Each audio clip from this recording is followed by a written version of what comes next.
সংসদের নবম অধিবেশনের প্রথম বক্তব্য রাখবেন মিস্টার হারুন। মাননীয় সদস্য, আপনার সময় 5 মিনিট। ধন্যবাদ মাননীয় স্পিকার। মাননীয় speaker, I am very proud to have been born in Bangladesh.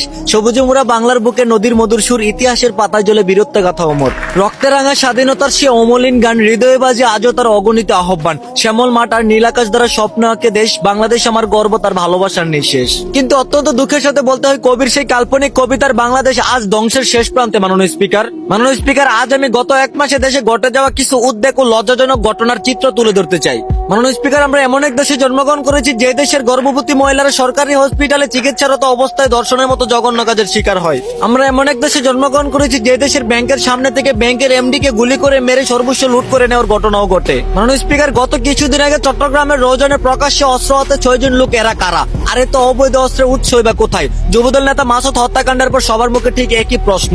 অস্ত্রের জঞ্জনিতে রৌজন যেন এক আতঙ্কের শহর হয়ে পড়েছে।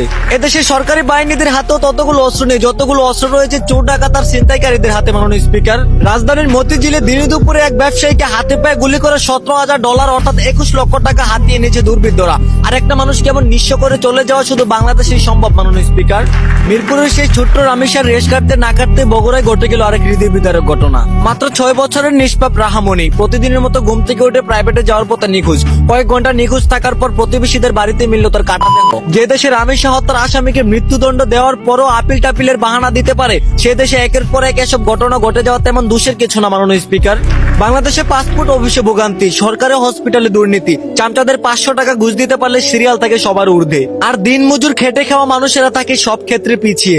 এসব দুর্নীতি সাধারণ মানুষের মনোবল নষ্ট করার কারণে দেশের প্রতি সবাই ঘৃণাকৃত ভাবে তাকাচ্ছে। মাননীয় স্পিকার, যে দেশের সরকারি কাজে বেশিরভাগই দুর্নীতি চলে, যে দেশের চোর ডাকাত আর বদমাইশদের কাছে অস্ত্র থাকতে পারে, সেই দেশ কখনো উন্নয়ন আর শান্তির আশা করতে পারে না। মাননীয় স্পিকার, পুরো দেশ তাকিয়ে আছে আপনাদের দিকে, পুরো জাতীয় অপেক্ষায় আছে কবে এদেশে শান্তি ফিরবে। সুতরাং অবৈধ অস্ত্রের উৎস বের করে তাদেরকে আইনের আওতায় এনে উপযুক্ত শাস্তি দিয়ে সাধারণ মানুষের নিরাপত্তায় রাখুন। ধন্যবাদ মাননীয় স্পিকার।